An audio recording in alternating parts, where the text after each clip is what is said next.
नमस्कार दोस्तों। आज हम लोग फतेहपुर में एक आश्रम है। गांव का नाम है सेनपुर और तिवारीपुर। वहाँ पे बड़ी कुटी के नाम से यह आश्रम प्रसिद्ध है। ये आश्रम के बाहर का दृश्य बहुत ही सुंदर जगह है, बहुत ही मनोरम शांत। अब ये आश्रम का मेन गेट है जिससे हम लोग अंदर जा रहे हैं। अभी आपको दिखाएंगे। ये बहुत बड़ा आश्रम है। यहाँ पे बहुत पुराने पुराने बड़े बड़े पेड़ लगे हुए हैं। हजारों बंदर हैं और चमगादड़ हैं। छोटे छोटे से पालतू कुत्ते भी हैं। और ये देखिए हम लोग की गाड़ी खड़ी हुई है। और एक ये कान्हा टहल रहे हैं फिर से। अब हम लोग आश्रम के अंदर जा रहे हैं। और ये देखिए मैं इसमें बैठने जा रही हूँ। ये यहाँ पे लिखा सूचना लिखी है। ये कान्हा जी आ रहे हैं। ये हम व्हील चेयर पर बैठ गए और राजू हमको ले जाएंगे चेयर से, क्योंकि हमको चलने में परेशानी है। और जब मैं 6 महीने की थी तो मेरे बाएं पैर में पोलियो हो गया था। और ये देखिए अब ऐसे चलते हुए जाएंगे। दाहिनी तरफ गंगा जी हैं और ये आगे बरामदा सा है। और ये फिर एक बार आपको फिर दिखा रहे हैं आश्रम में पीछे की साइड जो है बहुत बड़ी जगह। तो हमने कहा इस टीले के पीछे क्या है, चलो चल के देखते हैं। तो वही गाड़ी से बैठ के देखने जा रहे हैं कैसा है। बड़ी शांति मिलती है यहाँ पे आपको। मन एकदम शांत हो जाता है। लगता है कि यहाँ पे कोई शक्ति का वास है। और बहुत ही सुंदर प्राकृतिक वातावरण है। मन एकदम शांत हो जाता है। बहुत प्यारा, सबको ज़रूर आना चाहिए और यहाँ की शांति और सफाई को बनाए रखना चाहिए। ये हम वापस फिर वहीं पहुँच रहे हैं आश्रम मेन मंदिर की तरफ। आश्रम तो ये है ही, सारा पूरा प्रांगण है आश्रम का। और गाड़ी से ही मुख्य मंदिर की तरफ जा रहे हैं। अब देखिए यहाँ पे हम आ गए हैं। ये वहीं से पे आ गए हैं। यहाँ पे आपको दिखाते हैं। यहाँ पे सब सामने गंगा जी बह रही हैं। बहुत सुंदर सी गंगा जी हैं। और ये चारों तरफ जितने जितने संत महात्माओं ने जो सत्संग यहाँ पे साधना करी है, ये सामने गंगा जी बह रही हैं। और बहुत सुंदर ये पेड़ों पे वर्षों पुराने पेड़ हैं। बहुत बड़े बड़े पेड़ हैं। इनमें ये देखिए ये बरामदा कवर कर दिया गया है।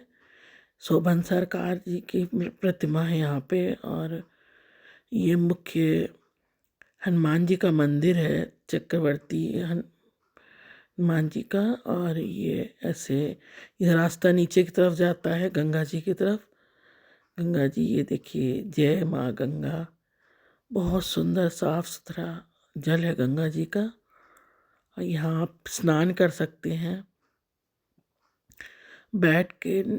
गंगा जी की सुंदरता को निहार सकते हैं। और फिर एक बार ये देखिए सब।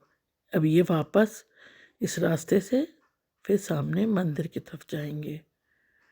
ये पूरा किनारे किनारे है। ये ऊपर जा रहे रास्ता। सामने हनुमान जी का मंदिर है। बहुत सालों पुरानी ये मिट्टी से बनाई प्रतिमा है। सिद्ध मंदिर है यहाँ पे। और बहुत शांति, यहाँ दिव्य आत्माएं वास करती हैं। बहुत शांत वातावरण है। और यहाँ पे हम जो यहाँ के मुख्य पुरोहित हैं, पंडित जी से बात कर रहे हैं।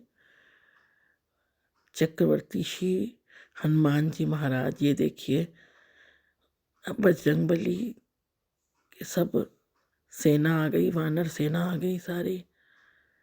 और सब प्रसाद के लिए आ गए सब। उनको खुशबू लग गई है। पंडित जी हम लोग को प्रसाद दे रहे थे तो ये सब पता नहीं कहाँ से आ गए। बहुत सारे सब आवाज़ लगा रहे हैं कि हमको भी दो प्रसाद। ये हम कुछ वही बता रहे हैं यहाँ पे मंदिर के विषय में। यही बता रहे हैं कि यहाँ पे बहुत संतों में, जिनमें हम लोग के परम प्रिय प्रेमानंद जी महाराज जी ने भी यहाँ पे तपस्या करी कई वर्षों तक। सामने एक पेड़ है, अभी दिखाएंगे। उस पेड़ के नीचे कई वर्षों तक उन्होंने तपस्या करी, हनुमान जी की सेवा करी, और बहुत ही अच्छा यहाँ पे लगता है आपको। सब संत महात्माओं की जो ऊर्जा है, ईश्वर की ऊर्जा है, इसका एहसास होता है। परम शांति है। इस दुनिया में भी रह करके इस दुनिया से एक अलग दुनिया है यहाँ पे, और यहाँ पे आपका मन शांत हो जाता है, दुनियादारी से दूर एकदम। मन बहुत खुश रहता है, आपको कोई चीज़ की आवश्यकता नहीं, ना मोबाइल, ना टीवी, न किसी से द्वेष, न लड़ाई, न झगड़ा, न कुछ, या किसने क्या दिया, किसने क्या नहीं दिया, या क्या चिंता, बच्चों का क्या होगा, इसका क्या होगा, नौकरी का क्या होगा, आगे क्या होगा। सब शांत। सब ईश्वर जैसे सारी चिंताओं को अपने ऊपर ले लेते हैं और कहते हैं कि अब शांत हो जाओ बच्चों, सारी चिंताएं मेरी है, अब खुश रहो एकदम यहाँ पे। जय बजरंगबली। ये देखिए, ये रास्ते का कुछ दृश्य लिए थे जब हम लोग आ रहे थे, तो ये इतने सुंदर खेत हैं, इतना शांत फतेहपुर, इतना अच्छा लगता है। इस समय सरसों के खेतों में खूब फूल लगे हुए हैं, बहुत पूरी तरफ पीली पीली सरसों, और खेत हरे भरे, बहुत सुंदर प्रकृति है इस समय। मन खुश हो जाता है। ठंड बहुत है, ल- बस ये है कि काफ़ी अच्छे से कपड़े, सब जैकेट पहन के चलना चाहिए। ये कोई गांव आ गया है। गांव में सब लोग, सब चाय वाय का सामान वामान बिक रहा है, और हम लोग भी धीरे धीरे आगे बढ़ रहे हैं गाड़ी से। तो इसी तरह से बहुत अच्छा लगता है। आप लोग भी जाइए यहाँ पे, फतेहपुर जाइए, प्रेमानंद जी महाराज की तपोभूमि को देखिए, सेनपुर का। अपने प्रवचन में वो कई बार नाम लेते हैं सेनपुर का। और ये देखिए, ये पंडित जी से कुछ बातचीत है, हो रही है मेरी पंडित जी से, और पंडित जी बता रहे हैं इस पूरे इसके इतिहास के बारे में कि ये कब बना, कौन कौन यहाँ पे महात्मा रहे, संत महात्मा रहे, और उन्होंने क्या क्या करा, कैसे। बड़ा ही, मतलब कि पंडित जी भी साक्षात बहुत देव आत्मा है। उन्होंने इतनी अच्छी उनकी एनर्जी है कि आप एक बार पंडित जी से बात कर लेंगे तो आपको बहुत शांति और बहुत भला होने लगता है। बहुत वो प्रार्थना करते हैं बजरंग बली से, सबके लिए, सारे भक्तों के लिए, जो भी सुन रहा है, कि सबका भला हो। हमको लगता है उनकी की गई प्रार्थना सफल होती है। वो भी बहुत बड़ी पुण्यात्मा है, क्योंकि ऐसे सघन जंगल में, वीराने में, गंगा जी के किनारे, इतने बड़े प्रांगण में रहना कोई साधारण मनुष्य नहीं रह सकता। यहाँ पे रहने वाला व्यक्ति स्वयं देवता तुल्य है। पंडित जी भी साक्षात दिव्य आत्मा है, उनके दर्शन करें। और बहुत सरल जीवन है, बहुत सरल पंडित जी हैं।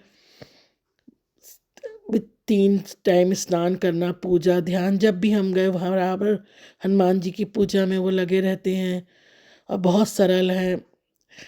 उन्होंने बहुत कुछ हम लोग से पूछा कि आप लोग यहाँ पे खाना खा लीजिए, खाना बना रखा हुआ है। सबको वो भोजन देते हैं जो भी भूखा आता है। बहुत सारे कुत्ते हैं और कुछ बच्चे हैं गांव से, वो जो बच्चे पंडित जी की मदद करते हैं, तो वो भी यहाँ पे कुछ रहते लड़के मदद करते हैं, आश्रम में सेवा करते हैं, और सब अच्छे से रहते हैं खुशी से। बहुत कम लोग हैं, पंडित जी अकेले, ज़्यादा से ज़्यादा एक लड़का रहता है, और पंडित जी अकेले यहीं पे रहते हैं। और हमको तो लगता है जैसे वो खुद ही स्वयं में हनुमान जी का रूप है, और इतना उनमें शक्ति है, इतनी अच्छा उनके, वो जब बोलते हैं तो लगता है सुनते रहो, मन एकदम शांत हो जाता है। और पंडित जी से मिलना मेरे लिए बहुत बड़ा सौभाग्य है, एक बहुत बड़ी दिव्य आत्मा है। जैसे एक इतने जंगल के बीच में, इतने बड़े आश्रम में कोई रह सकता है, कोई सोच नहीं सकता। जब एक बार आप चले जाएंगे और रात में सोएंगे तो आपकी कपकपी आ जाएगी कि पंडित जी ऐसी जगह रहते हैं, मान गए अपने सनातन धर्म को, और प्रणाम करते हैं अपने देवताओं को, इन पुण्य आत्माओं को, संत महात्माओं को, जिन्होंने इतनी तपस्या करी है यहाँ पे कि वाकई में मन खुश हो जाता है। हम लोगों के लिए इन्होंने इतना कुछ तपस्या करके रखा है कि हम लोग बस जाके इनके दर्शन कर लें तो हम लोग को बहुत कुछ कष्टों से मुक्ति मिल जाए, जिससे हम लोग परेशान रहते हैं, दुखी रहते हैं। हमको तो लगता है कोई यहाँ आएगा वो तो हमेशा उसके हर रोग दोष दूर हो जाएंगे। पंडित जी बताया किसी को कैंसर था, उनको सब तरफ से मना हो गया। फिर यहाँ में गंगा जल जो हनुमान जी का है प्रसाद, वो पी पी के वो ठीक हो गए। मेरे बेटे को भी बहुत तकलीफ है, लेकिन धीरे धीरे हनुमान जी कृपा से यहाँ जाते हैं, पंडित जी के आशीर्वाद से काफ़ी कुछ उनको, मेरे बेटे को भी बहुत आराम है। हम यही चाहते हैं कि सब लोग जाएं, जिसको भी परेशानी हो या मानसिक शांति चाहिए यहाँ ज़रूर जाएं, पंडित जी से मिलें, शांति से बैठे, हनुमान जी का ध्यान करें। बगल में आपको अभी दिखाएंगे जहाँ प्रेमानंद जी महाराज ने जिस पेड़ के नीचे तपस्या की थी, साधना की थी, थोड़ी सी दूर पे है, वहीं पे वो पेड़ के नीचे बैठते थे, वहीं साधना करते थे। और अभी आपको दिखाते हैं। और फिर बाय चांस वहीं पे हम लोगों को प्रेमानंद जी महाराज के 2 शिष्य मिल गए, वहाँ पे आए हुए थे, उनसे बातचीत हुई। वो भी रायबरेली से आए हुए थे और उन्होंने बहुत कुछ बताया यहाँ के बारे में, प्रेमानंद जी महाराज के बारे में। और वो उस पेड़ के नीचे ही जाते हैं वो दोनों, और सारे प्रेमानंद जी महाराज के भक्त वहाँ जाते हैं, उस पेड़ के पैर छूते हैं, आशीर्वाद प्राप्त करते हैं। और बहुत सिद्ध स्थान है वह भी, क्योंकि वहाँ पे उन्होंने तपस्या करी। और वहाँ पे आप लोग भी जाएं, दर्शन करें और उनकी कृपा प्राप्त करें, क्योंकि महाराज जी के दर्शन तो बहुत कठिन है। आप कम से कम महाराज जी नहीं तो कम से कम जहाँ उन्होंने साधना करी वहाँ पे हम लोग जा सकते हैं। और मेरा तो यही कहना है कि आप लोग ज़रूर आएँ, और इसकी किसी तरह हम कोशिश करके, अभी तो हम इतना नहीं लगा पा रहे, हमको नहीं आता कि गूगल मैप से इसकी लोकेशन इसमें लगा दे, जिससे आप लोग भी इस आश्रम में आएँ, लेकिन यहाँ की स्वच्छता शांति को बनाए रखें। और जो कुछ भी हो सकता है, भंडारे भी होते हैं यहाँ पे, सब कुछ होता है यहाँ पे, बहुत अच्छी जगह है। हमको तो ऐसा लगता है कि ऐसा आश्रम बहुत जगह गए, शांति तो सब जगह लगती, लेकिन यहाँ एक अलग युग है, जैसे लगता है कि हनुमान जी यहीं पे है और वही काल चल रहा है, राम और सीता का युग वही है। और दिखते नहीं पर साफ लगता है हम लोगों को कि यहाँ पे हनुमान जी का वास है। और ये देखिए पंडित जी ने हम लोग को चाय पूछी और उन्होंने अपने हाथ से अदरक वाली चाय और दालमोट दी, जिसको हम भी खा रहे हैं। बहुत ठंड यहाँ पे, बहुत ज़्यादा ठंड है। और पंडित जी ने भी ली चाय और दालमोट ली, हम लोग इसको हनुमान जी का प्रसाद समझ के ले रहे हैं। बहुत अच्छा यहाँ पे लग रहा है। और ये देखिए खा रहे हैं हम लोग, ये महाराज जी के शिष्य हैं और ये सब बता रहे हैं आपका, इसका शॉर्ट्स हमने इसमें डाला है, वो सब बता रहे हैं कि यही वो वृक्ष है जिसके नीचे प्रेमानंद महाराज जी ने तपस्या करी, साधना करी। और इसी वृक्ष को देखने, इनके चरण स्पर्श करने, इसके नीचे बैठने, ध्यान लगाने सभी उनके शिष्य आते हैं। और आप लोग भी आएँ और इतने बड़े संत के तपोभूमि को देखें, और बहुत ही आपको शांति मिलेगी, बहुत ही कृपा प्राप्त होगी, और इस दुनिया के दुखों से आपको मुक्ति मिलेगी, जीवन शांति से गुजरेगा और आप पता ही नहीं चलेगा, मन आपका प्रसन्न रहेगा। और बस यही कहना चाहेंगे। और आप इनके जो ये बता रहे हैं, छोटे से अपने भक्त हैं, अपने महात्मा जी जो हैं, जो बता रहे हैं, इन्होंने क्या बोला, क्या बताया, ये शॉर्ट्स में हमने पूरा डाला है। और पंडित जी ने भी क्या बोला है ये भी हम शॉर्ट्स में डाल देंगे। ये तो हम ऐसे ही इसको बता रहे हैं कि यही, ये देखिए पेड़ को छू के बता रहे हैं कि यहीं प्रेमानंद जी महाराज नीचे बैठते थे, तपस्या करते थे। और बहुत अच्छा लगता है। बस मेरा आप लोगों से बार बार आग्रह है कि आप लोग अवश्य आएँ। इसका जितना पता हमको मालूम हमने उसमें लिख दिया है, और कोशिश करेंगे किसी तरह ही, बड़ी मुश्किल से इसका कैसे इसका पता इसका लिखने का हम कोशिश करेंगे गूगल मैप से निकाल के। और बस इतना ही इस चीज़। जय जय श्री राधे, जय बजरंग बली।